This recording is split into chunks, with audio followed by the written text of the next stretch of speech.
Assalamualaikum warahmatullahi wabarakatuh. Perkenalkan nama saya Arjun Prajumohan dengan NIM 2300493 dari kelas Sistel 3A. Pada kesempatan ini saya akan menjelaskan resum mengenai sinyal dan sistem yang terdiri dari definisi sistem, interkoneksi sistem, dan klasifikasi sistem berdasarkan sifatnya. Oke, yang pertama itu apa itu sistem? Sistem adalah suatu entitas yang terdiri dari berbagai komponen yang saling berinteraksi dan bekerja sama untuk mencapai tujuan tertentu. Dalam konteks sinyal dan sistem, sistem merujuk pada proses atau alat yang mengubah sinyal input menjadi sinyal output melalui suatu fungsi atau transformasi. Sistem ini bisa berupa perangkat fisik maupun proses matematis yang diwakili dalam berbagai bentuk, seperti persamaan atau diagram blok. Selanjutnya, kita akan membahas interkoneksi sistem. Interkoneksi sistem itu ada tiga. Yang pertama seri, yang kedua paralel, yang ketiga itu umpan balik. Seri adalah output suatu sistem menjadi input sistem lain. Sedangkan paralel, input yang sama diberikan ke beberapa sistem. Lalu output dari setiap sistem dijumlahkan. Yang ketiga itu umpan balik.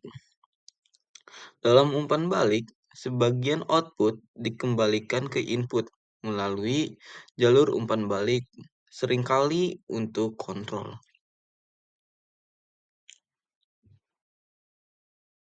Nah, selanjutnya kita akan membahas klasifikasi sistem berdasarkan sifatnya.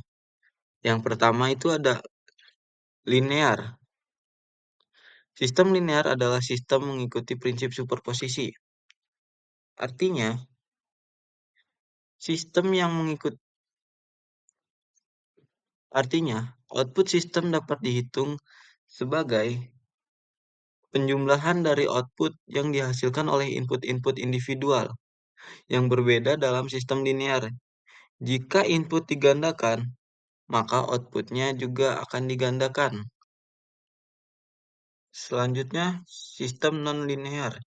Sistem non-linear tidak mengikuti prinsip superposisi. Artinya, jika input diberikan dalam dua bagian, output tidak hanya menjadi penjumlahan dari output individual dari kedua bagian tersebut, tetapi mungkin memiliki interaksi yang lebih kompleks antara kedua input. Yang selanjutnya, time invariant dan time varying. Time, time invariant sistem adalah di mana karakteristik dan perilakunya tidak berubah seiring waktu. Output sistem hanya bergantung pada input dan tidak dipengaruhi oleh kapan input tersebut diberikan. Selanjutnya, time varying adalah sistem yang konvensien atau perilakunya berubah seiring waktu. Sistem ini dapat beradaptasi atau merespon perubahan kondisi dari waktu ke waktu.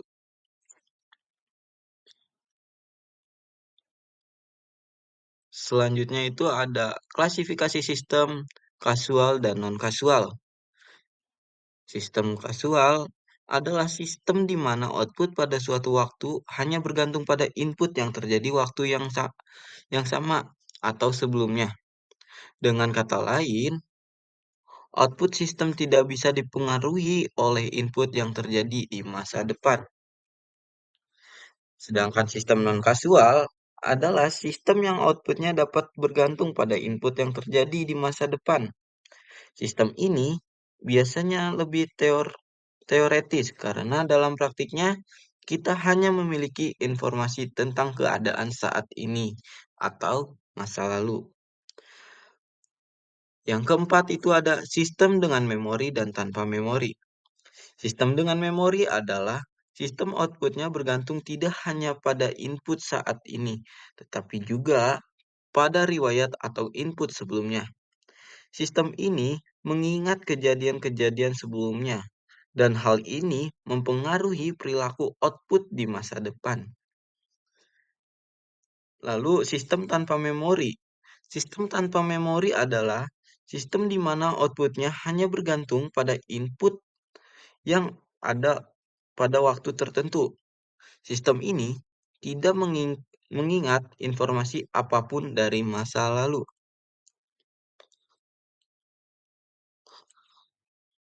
Yang terakhir, ada sistem stabil dan tidak stabil.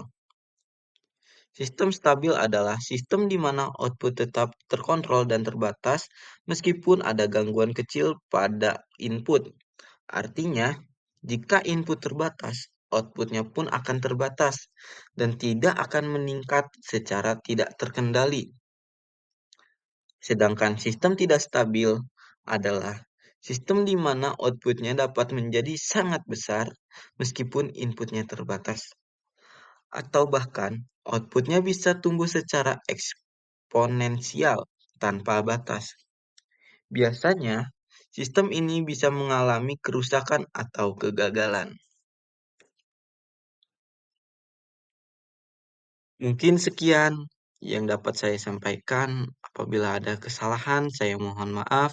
Wabillahi taufiq wal hidayah. Wassalamualaikum warahmatullahi wabarakatuh.